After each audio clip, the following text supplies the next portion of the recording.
Hello, Temple of Tyr tubers, and welcome back to Let's Play Pools of Darkness with me, BlueAnkylo. In the last episode, the land was torn asunder by Lord Bane, and basically Flan disappeared and the Moonsea region was cast under a spell of darkness. It was pretty terrible, and we made our way to a Temple of Tyr seeking refuge, and things went bad real fast. Anyway, what's done is done. It turns out that I had a quick look. Remember that below us, which was where we're going to have to go anyway, we received a Blessing of Tyr after we removed a mark on the wall over here. It apparently gives us -2 armor class and +1 chance to hit while you're in the temple, so that's cool. And the ghost, the Banshee that nearly killed us, you actually maybe didn't have to fight her. It turns out that I was just having a quick look at the clue book. There is another way to resolve that, but I was impatient and we got into the fight a little bit premature. So anyway, that's that. Let's head down to the next area. And of course, the Red Plume Warriors won't follow us because they're chickens. So, we haven't been down here yet. Let's explore. The floor is stone with a simple sleeping mat to one side. A clay wash bin sits beside it. Okay. The meditation cell has only a prayer mat and a half-filled basin of water. This is a prayer and study cell for a young acolyte of the temple. There is a book on the sleeping mat. Alright, let's have a quick look at journal entry, number 74. Oh, it's big. It's a long one. Oh, it might even cut off some of the bottom there. Sorry about that. I'll have to... Hold on. Oh, no. I can fix it. Just hold on. Just half a second. It won't take very long. Looking for transform. Bottom. Okay. Go like that. That should be fine. Alright. Sorry. So, marked page in the Book of Legends. Long ago, when the Dale lands were being founded, there was a king of elves named Alinor. He had a daughter, Laura Lynn, who was said to be especially fair even among the elven folk. A human hero, Brimwolf, chanced to catch Laura Lynn watering her horse at a forest pond, and the two fell in love. Unfortunately, Alinor had made plans to marry Laura Lynn to an elven noble and forbade her to ever see the human adventurer again. Laura Lynn ran weeping to Brimwolf to tell him of her fate, but the hero persuaded the princess to run away with him to Hillsfar. When the city was fully under siege, Brimwolf was visited at night by a spirit from the hero's patron deity, Tyr. The spirit told Brimwolf to take his bride and flee by night to preserve his life for Tyr's purposes later, else he would surely die on the morrow. Brimwolf could not stomach leaving his men in the High Elf's clutches, and instead made a bargain to serve Tyr after his death. The spirit agreed and left. Brimwolf led a sortie against King Alinor the next day and fought valiantly, struggling to the High Elf standard itself. There he slew Laura Lynn's father, but was slain himself. When Laura Lynn heard of the death of both her father and husband, her heart was bereft of all the gentle emotions, and she flung herself from the heights of Hillsfar in despair.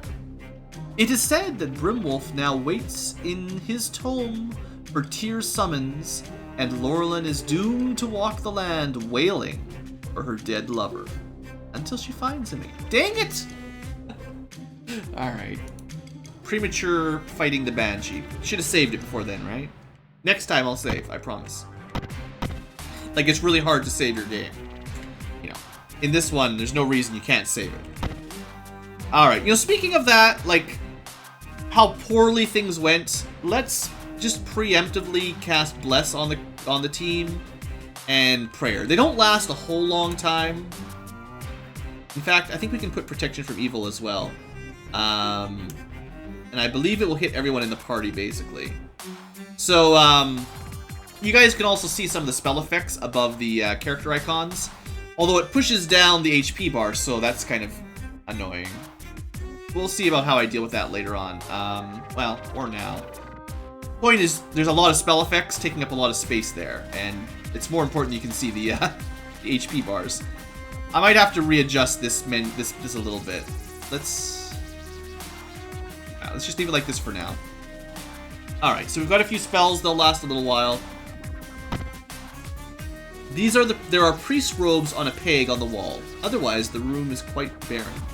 Oh, it's cool. It actually shows you how many steps you've got, right? 4 steps left. 3 steps left. So yeah, you really have to cast that like right before you walk into a room. So like they're already worn off. Interesting. Well, it's good to know exactly how long your blessed prayers last. Protection from evil lasts quite a long time, interestingly. So you could cast that once and it would last a fair while. Another study room, no big deal. Alright, these rooms seem pretty boring, honestly.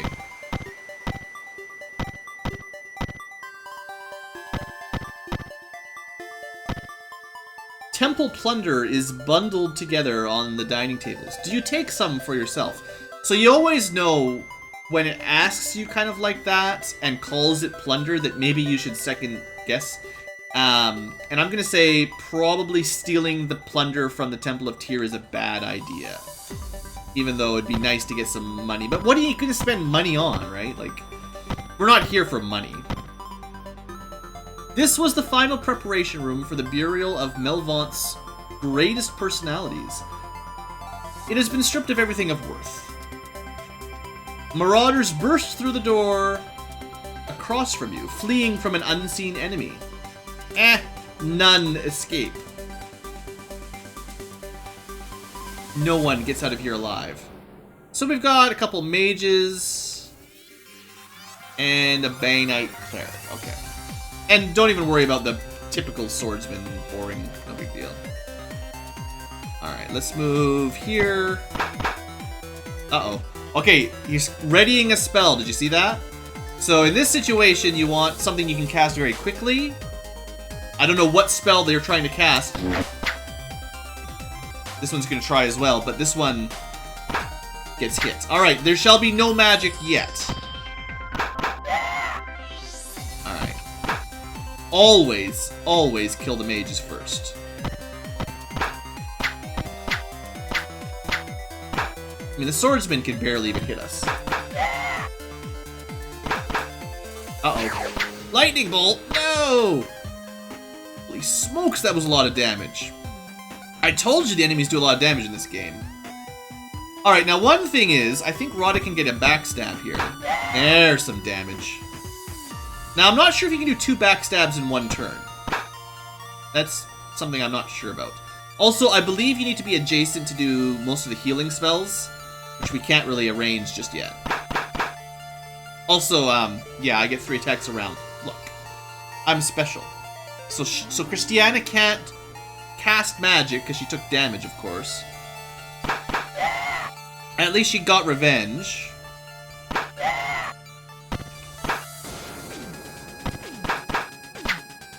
She'll probably be fine. You know, she's hard to hit.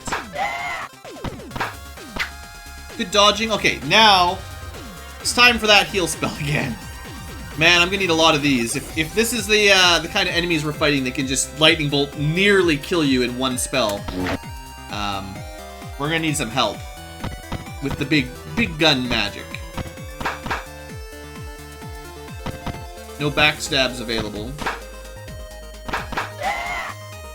Sometimes it's worth delaying the turn of your thief to enable them to have a chance at a backstab.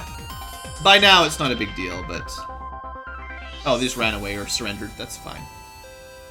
Alright, well, that was a battle. I think we know what all this loot is, because we fought them before. There's robes. I don't think we've seen the robes before. I'm gonna take... Oh, the robes aren't even magical. Well, the cloaks are gonna be +1. Most of the weapons are like +2, or +1, +2. So it's probably not really worth carrying.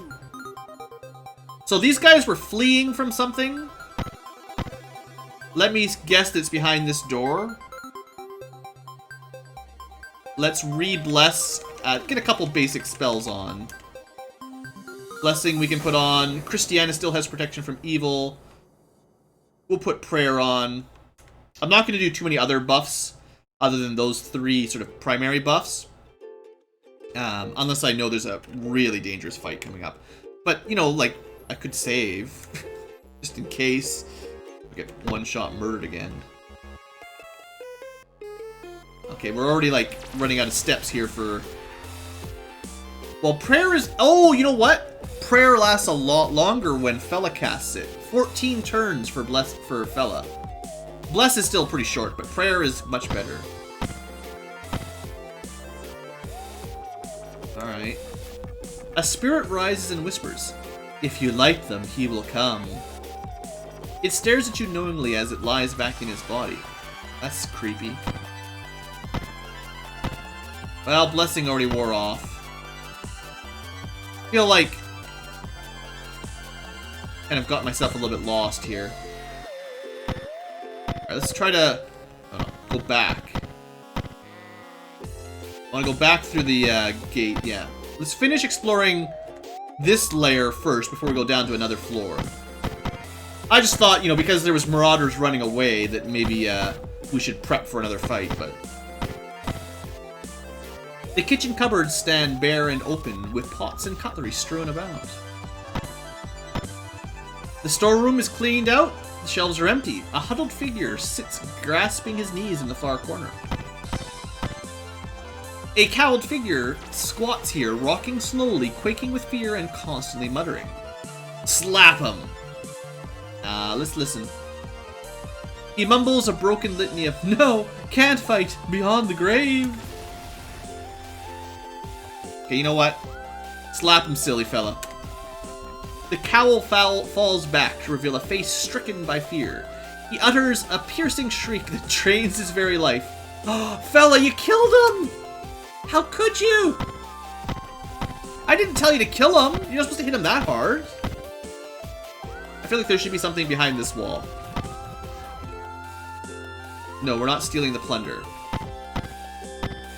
We already discussed this. We already killed somebody. We don't want to steal the plunder as well. So, like, this wall. Oh, it's the way. Oh, I see. It's a staircase. That's all. You know how it is on these old games where, like, every square has to have something in it? That's how you find secrets oftentimes.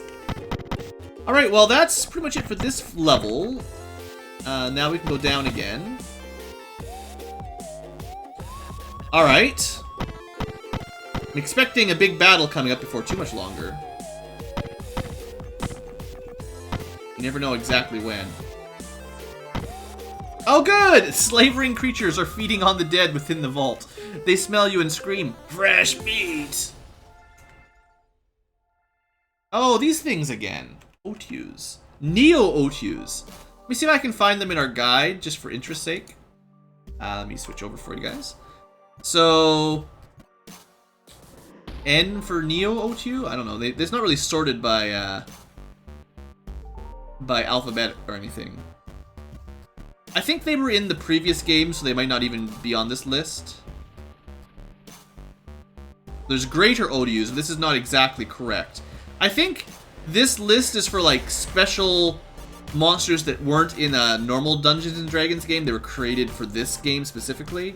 So it shows you, like, all the stats on them. So I assume the Neo-Otius is just a weaker version of this. Almost certainly weaker than this. They used to get 3 attacks per round. That's pretty good. Alright, anyway, that's all. Alright, so, we're probably fine, right? There's 5 of them. That's not too bad.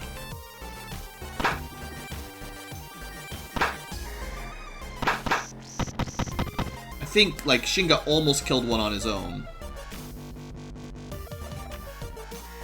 I always do this wrong. Move.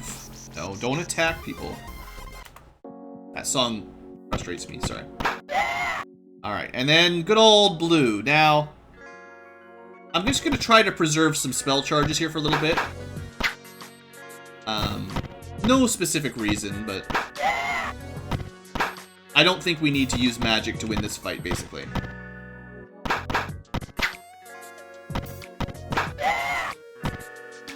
Kind of get around to the back here, just so there's a room for people to move down. You gotta think ahead when you're positioning sometimes.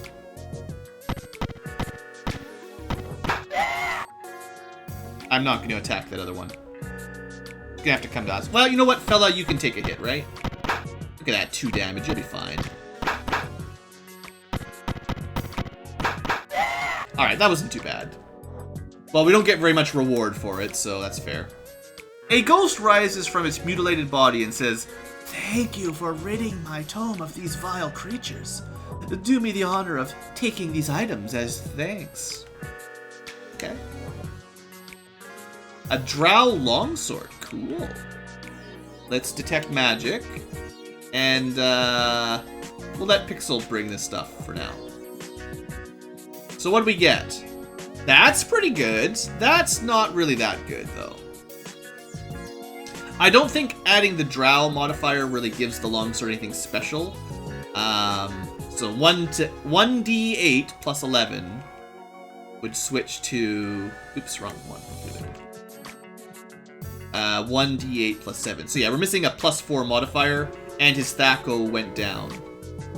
Probably by 4. Yeah, so it's just not even close. Now, the Ring of Protection plus 4... might be enough to help somebody. I don't know. I guess, like, it might be competing with, like, your armor rating. So, who has, like... Okay, well, it'd be plus 1 over this, because I don't have armor. I think the shield bonus, it doesn't compete, but it's like your armor bonus and your ring bonus, they don't stack.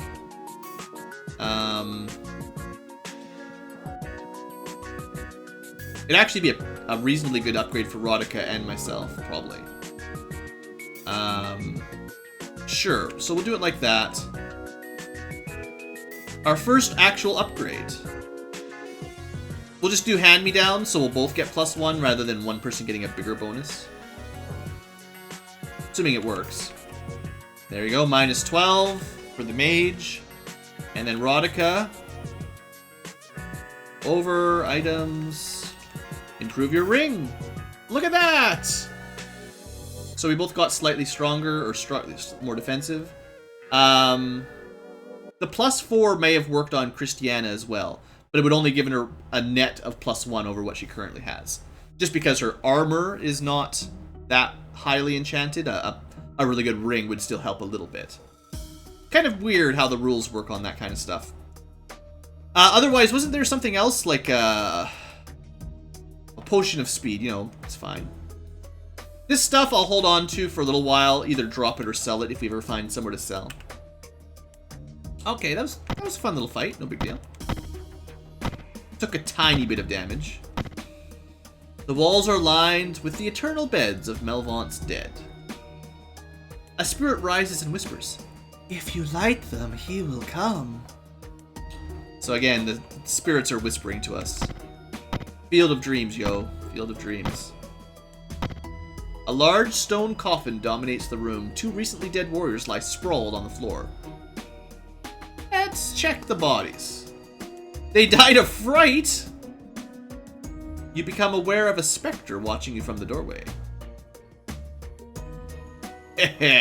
Tyr's justice is inescapable. His sentence is final.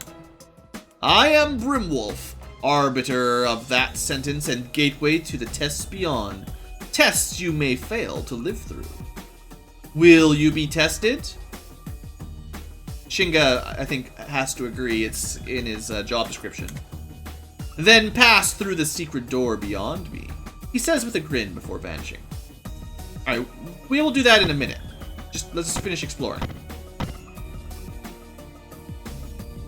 A mummified head turns and speaks. The bell will bring her. He will take her. Yeah, look, I already messed that part of the quest up. Sorry. A dead man sits up suddenly and points. Pass the test to find the light, and collapses into bones. It's a little bit spooky. Alright, so... what do you think? Immediately attack once we go through this wall? Let's try this again. Less. That'll last 6 turns, or 6 steps. Prayer will last 15 steps. That's a little bit better. And protection from evil... that will last 150 steps. That's pretty good. It's only on the one person, but everyone within 10 feet of them also gets the bonus. So, like, if we look at this magic display, technically everyone should get the protection from evil because they're nearby for now. That's my logic anyway. And maybe save. All right, let's do this challenge. Surely we're worthy. Nothing. Dang it, you're gonna make me waste another bless. Nothing. Alright, the earth itself rises to attack you. Great. At least we've got, actually, we still have Blessing. I can see it on the active spells, so we got everything. What have we got? Earth Elementals. I don't know if we've seen them before. Let me check here if they're on my list. Are they new? I'm just interested in showing this kind of thing off, right? You know? There we go. Powerful creatures who travel very slowly and can be summoned from earth and stone. Alright. I don't know how tough they'll be, but give it a shot here. Alright, fella. You feeling lucky?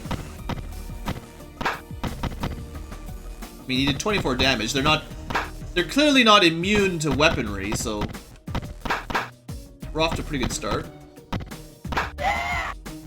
They don't seem that bad, honestly.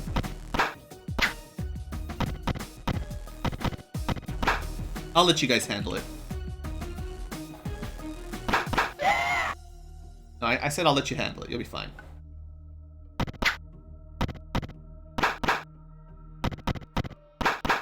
Yeah, look at this. You didn't even need me. Enjoy your little bit of experience. Everyone have a dance, by the way. As the elemental pieces fall to the floor, they fuse together to form an earthen bowl. Torm's symbol is engraved on it. I have seen this bowl before. It is the vessel of purity.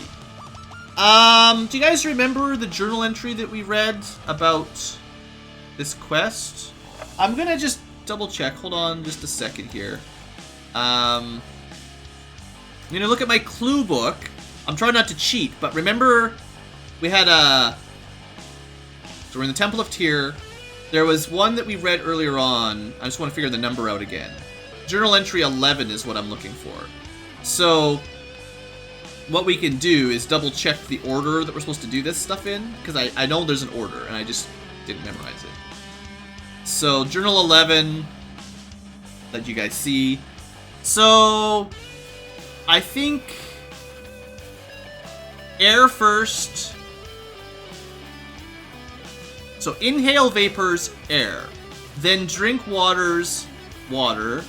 Then earth, then fire. Take the items of earth and air to light the lamp of vigilance. I have a feeling we maybe shouldn't pick up this just yet. So ignore it for now, seeing as it gives us the option. Oops, I didn't mean to take it!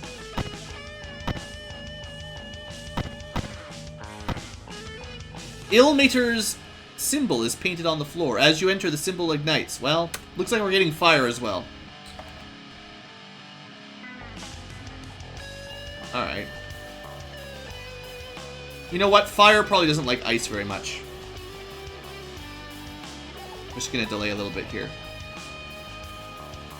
Alright, get ice stormed.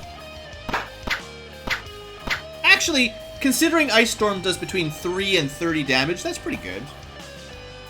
You know what, Priam? You're up.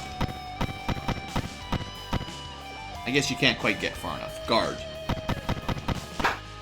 Alright, Christiana. The heat is on.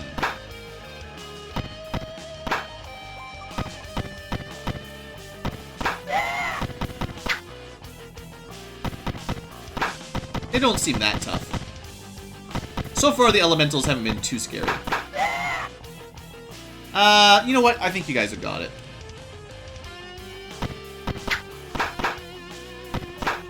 There you go. You're fine. Alright, a little bit of experience, no big deal. The dying flame of the fire elemental leaps across the room and lives on inside the bowl you carry. Oh, I guess it's good that we grab the bowl. So this is the spirit of flame. I feel like we're still doing things out of order, and I'm a little bit concerned. A lamp of crystal and silver sits atop a dais in the center of the room. The living flame you carry leaps to the lamp and ignites it. The lamp shines warmly. The scepter of Brimwolf appears. You have proven your worth to Tyr. Okay, well that was easy then. Great. Sorry. Now take the lamp of vigilance, rekindle each of the 4 braziers, and ring the bells to reclaim the temple from evil. His gaze is compelling as he slowly vanishes. Okay. Thanks. So I suppose if we had not killed the Banshee, there may have been some extra, bring him up there to deal with the Banshee sort of issue, but oh well. The room is lined with racks and shelves of weapons and armor. There is more than enough here to equip my band. Nice. What do we get? Ooh, some elven chain. That could be valuable. Detect magic. We're gonna let Rodica take a set of gear here. See what we get. Few items. Elven chain +3. I think that's gonna be better than bracers of AC +3. So let's look. Armor class -11. Oh. Maybe not. I thought that would be better. You know what? It's probably because it negates the bonus from the ring. Bracers don't interfere with the ring bonus. So even though the elven, like if we took this off, we're at -8, and I bet you this is better. Yeah, it's a little bit better than AC3 bracers, but it interferes with those rings. So honestly, everyone needs bracers of AC2, and then a ring of protection +5, and that's better than plate +5 probably, or similarly anyway. Odd. Anyway, hammer +4 is cool. Wand of lightning, quarterstaff, a helmet. Oh, that's really good. That one is not interfered by your armor.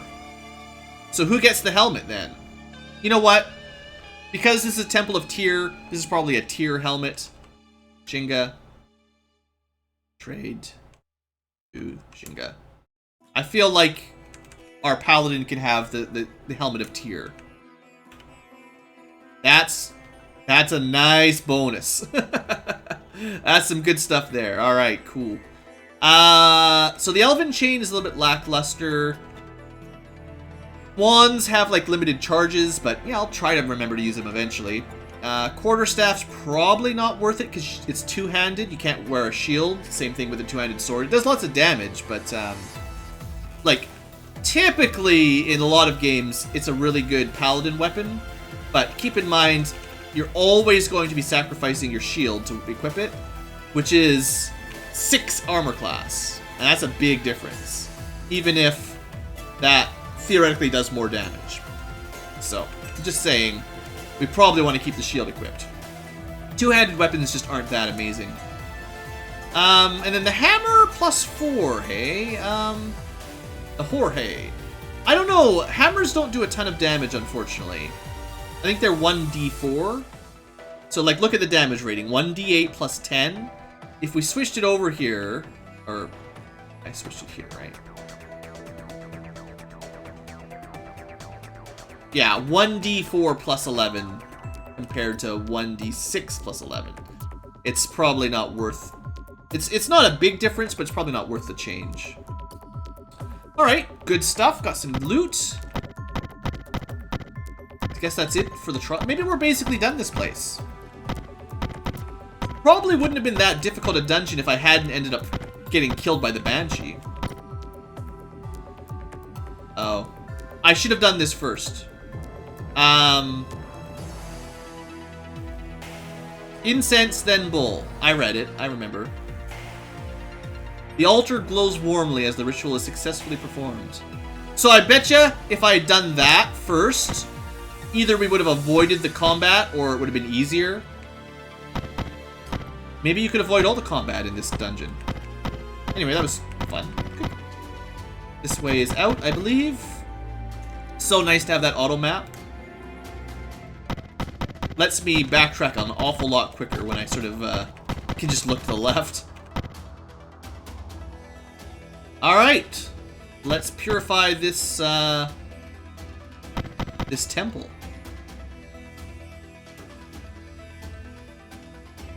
No, don't go down. This way. Light brazier. Nice. Alright, let's go counterclockwise. For no specific reason. Easy enough. It's a nice little quest. A nice tidy little quest. It's a pretty good dungeon, honestly. Like, not too complicated. Sort of nice introduction to Dungeons and Dragons dungeon. Like, you know, learning how to do a basic dungeon. Not too mazy or anything. A trap if you bother to fight the, a way to deal with the Banshee, or a trap if you dare challenge her yourself that could theoretically wipe out your whole party. And you'd have to deal with her to finish the quest, either by killing her or by appeasing her, I guess. There he is. Look, he probably would just talk to her if she was alive. I feel bad. Sorry, Brimwolf. We killed your ghost girlfriend. Brimwolf appears with the tolling of the bells. Looking about, he smiles and nods. My duties here are done. Then looking up at the sky, he cries, I come for you, Laurelyn! At long last I am oh, man. That's not the perfect ending. May have missed out on some experience by not doing it right. I bet you would have got more if you didn't kill her. Oh well.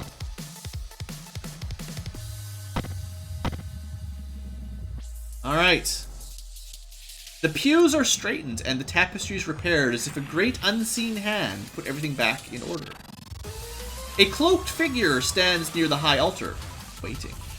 Okay. The cowled figure is backlit by a glow coming from the high altar. Priam stands before the figure and says, Hello, Uncle. My uncle has been high priest here for years. I came when I saw the light. Thank you for keeping our holy relics safe. Will you return them to their rightful home? Now, does he mean those, like, 3 pieces of gear we found? Am I gonna lose my awesome helmet? Shinga! Well, you know what to do. Never give it up. Maybe if he's got it equipped, you can't give it up. Who knows? Alright, Priam, thanks, my friend. Never click that button. Anyway, we've got ourselves a temple now. That's actually good, because if all of our clerics die and we have no way to raise dead, this is the only way to recover. And that's pretty much it, I guess. Excellent. Alright, well, I think that concludes our first adventure in Thar. You leave the temple to hear joyous laughter among the warriors outside. A group of red flume warriors rides up. Well done, warriors! With the temple free of the accursed darkness, the army will have a secure staging area. Huzzah! The crater of Melvaunt, a small temple. So no. Okay, good. We've managed to clear out the first area on our map, and that's awesome. There's lots of areas to go to, obviously, but some of them look kind of dark and scary. Alright, well, let me encamp. And I bet you'd be attacked if you rested out here, so we won't worry about that. But I can save. So that's that. Alright, folks. Good times. Good times. So I will see you next episode. We'll go to another area on the map. I don't know which one exactly, but we'll figure that out next episode. Thanks for watching. Hope you've enjoyed, and have a great day.